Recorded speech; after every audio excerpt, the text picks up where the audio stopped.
कामचोर बहू। कांता बहन की 2 बहुएं थीं, बड़ी कल्पना और छोटी प्रिया। कल्पना का जैसा नाम वैसा ही काम। सारा दिन कल्पनाओं में रहती, ना कोई काम करती न कोई धाम। अरे कल्पना बहू, जरा अच्छी सी चटनी पीस दे, आज कुछ मजेदार खाने का मन है। पेट में जलन हो जाएगी माँ जी बुढ़ापे में, और वैसे भी मेरा काम करने का वक्त शाम का है, आप प्रिया को ही बोल दो। इतना कहकर कल्पना वहां से चली जाती है। कांता कल्पना के ऐसे रवैये से काफी परेशान रहती हैं। मैं बना देती हूँ माँ चटनी, ऐसा बोलकर प्रिया माँ को चटनी बनाकर प्लेट में खाने को देती है कि तभी वहां कल्पना आ जाती है। अरे वाह चटनी, जरा चख कर तो देखूं, बड़े दिन हो गए। अरे नहीं बहू, तू तो रहने ही दे चटनी खाना, पेट में जलन हो जाएगी।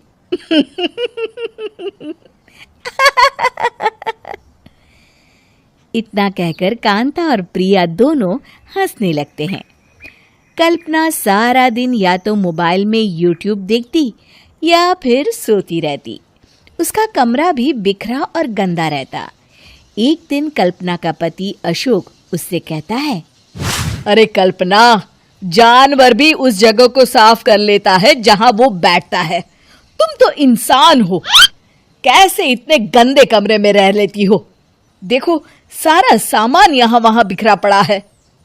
ज्यादा अपनी माँ का बोल ना बोलो। हाँ, कमरा तुम्हारा भी तो है, गंदा लग रहा है तो साफ कर लो। पता नहीं तुम्हारे साथ मैं कैसे जिंदगी बिताऊंगा। इतना कहकर अशोक वहां से चला जाता है। कल्पना बस खाना खाने कमरे से बाहर आती और फिर से कमरे में चली जाती। इससे कांता बहन काफी परेशान रहती। एक दिन प्रिया कांता से कहती है, माँ, मैं सारा दिन काम करके थक जाती हूँ, आप कल्पना दीदी से कहिए ना कि सुबह और शाम का काम बांट ले, मैं तो अब सिर्फ एक वक्त का ही काम करूँगी। हाँ। अरे तू वो भी ना करना, एक बहू तो कामचोर थी ही, दूसरी भी आ गई काम ना करने के बहाने लेकर। तभी वहां प्रिया का पति रमेश आ जाता है। माँ, मैं देख रहा हूँ भाभी कोई काम नहीं करती, प्रिया सारा दिन घर और रसोई का काम करती है, अब कुछ करो ना माँ। कांता मन में कुछ सोचती है और कल्पना के पास जाती है।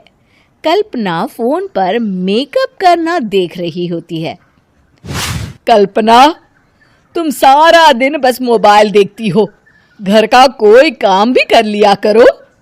प्रिया सारा दिन काम करके थक जाती है, आज से मैंने फैसला किया है, एक वक्त का काम तुम करोगी, सुबह का खाना तुम बनाओगी और रात का प्रिया।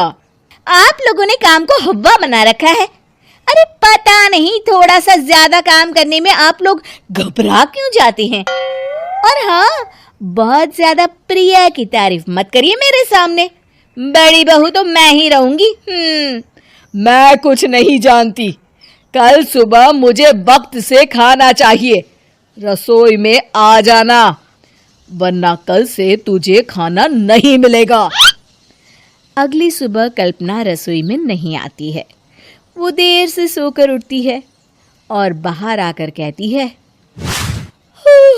अरे भूख लगी है, आज खाने में क्या है?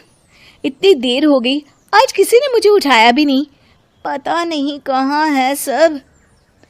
कल्पना को घर में कोई नहीं दिखता।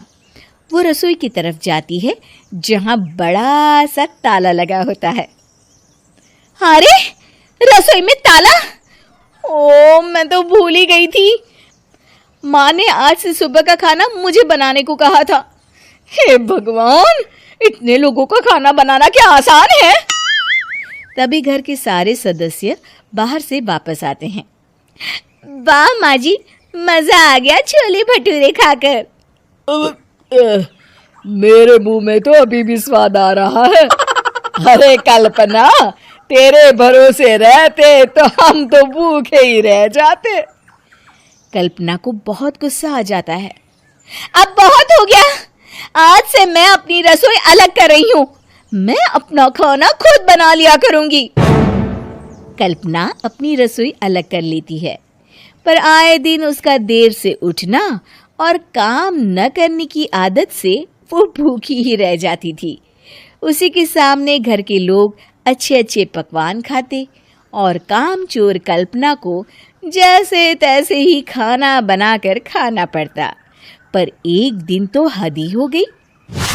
माँ, दीदी आज सुबह से कमरे से बाहर नहीं निकली, हमें जाकर देखना चाहिए। सो रही होगी कामचोर कहीं की, पर तुम कहती हो तो चलो देख लेते हैं उसे। कल्पना कमरे में पेट पकड़कर बैठी होती है। हाय मेरा दर्द, पेट दर्द के मारे मर रही हूँ मैं।